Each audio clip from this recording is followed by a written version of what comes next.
your analysis on that top story. The ANC saying just in the last few moments that they're going to vote against the adoption of the Phala report in Parliament tomorrow. This after the conclusion of the ANC NEC meeting where the matter was under discussion.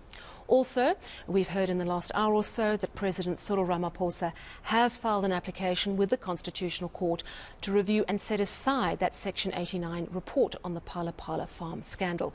Our eNCA reporters are covering both these angles. Sipa Mandla-Goge joins me from Nasrec, where the ANC NEC has just concluded.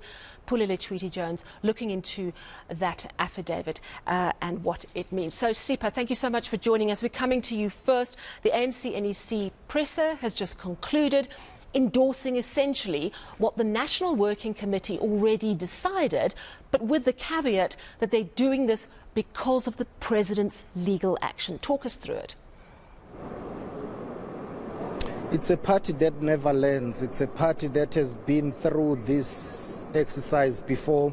They have been through a similar situation before. It appears that they have never learned anything out of it. They are putting the political party interest and President Cyril Ramaphosa's interest first here. They are saying when their members go to Parliament, when the time comes for them to vote on this Section 89 panel report, they must vote not to adopt it, they must vote against it. Simply put, they are rejecting it. They appear to be taking a line that their President Cyril Ramaphosa is taking, that this report is flawed. That's what he is arguing, in his papers that he has filed at the Constitutional Court, whereby he is seeking that application to review this report of the Section 89 panel. The ANC basically argues that at the moment there is nothing that warrants them to act beyond what they have done when it comes to President Cyril Ramaphosa. He has told his forces and his political allies that he is of the view that the report is flawed. That's why he is challenging it. Seems as if President Cyril Ramaphosa's political allies and him, they have won round two. Round one was yesterday, the National Working Committee meeting, which resolved that members of the ANC must vote against the adoption of this report. Today was round two, very crucial. National Executive Committee members, all of them present here, or most of them present, each given 3 minutes to make their input. President Cyril Ramaphosa made an input earlier and asked to be recused because this matter is about him. At the end of the day, this crucial meeting comes to an end, having received a report which says you must resolve to vote against this report when it goes to Parliament. So that's the line of march, that's the official position of the ANC, that is going to tell its deployees, members of Parliament, to say this is how you are going to vote. Now it moves to Parliament in Cape Town, the caucus of the ANC, whereby some aggrieved members of the party have said that they will vote with their conscience. It will not be for the first time. It has happened before with former President Jacob Zuma, but the ANC is adamant that they will close ranks and they will all toe the line. And let's take a listen to what Paul Mashatile said when he was unpacking the decision of the NEC, that resolution after the meeting. Let's take a listen. The ANC NEC met in a special session on Monday, the 5th of December 2022, meaning today, to deliberate on Section 89 parliamentary report. The President of the ANC, Comrade Cyril Ramaphosa, attended the special NEC meeting and made remarks, after which he was allowed to recuse himself. Members of the NEC, having received the report of the special NWC held on Sunday, the 4th of December, then engaged extensively on the report. They discussed the report fully and frankly, and they came to this conclusion. The NEC resolved that the NEC will vote against the adoption of the report of the Section 89 panel, given the fact that the report has now been taken on review by the President. So we thought we are going to leave it there for now, Should Parliament proceed tomorrow, the ANC will not support that report. That's our conclusion. All right, so Pulile Tweedy-Jones, I want to bring you in here at this point just to talk us through exactly what is in that application to the Constitutional Court from the President. Because, of course, it's his, legally, he has to go to the Constitutional Court because it's of such a serious nature, is my understanding. You've read through the papers. Tell us a little bit more the basis of his argument against this report. Well, it's quite lengthy papers, and this is in the notice of motion and founding affidavits. I just managed to glean through some of the important arguments that they will be tabling before the Con Court, which are about 5 aspects which they say, firstly, the panel went beyond its mandate. Secondly, they're arguing that considering the unlawfully obtained information and the documents, it's the reason why they will be challenging this report as well. They're also arguing that they will fail to subject the information to relevant laws of evidence on what is admissible and what is inadmissible evidence as well.